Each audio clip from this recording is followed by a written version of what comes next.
এটা হলো এই মফিজ মুক্ত সড়ক। এটা ভাঙ্গা ছিল, মাটি দিচ্ছে। এখানে দেওয়ার কথা বালি, এখানে দেওয়ার কথা বালি দিচ্ছে মাটি। যে মাটি দেওয়ার কারণে এই ঢালাইটা বেশি দিন টিকবে না। এখানে দেওয়া উচিত ছিল বালি।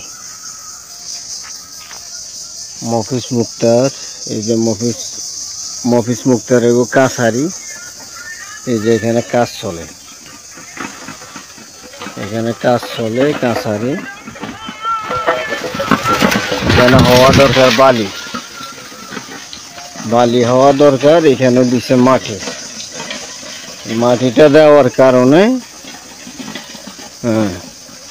এরা বালির কাজ মাটি দিয়ে সারছে। এই যে এখানে বালি ফেলাইছে রাস্তার কাজের জন্য।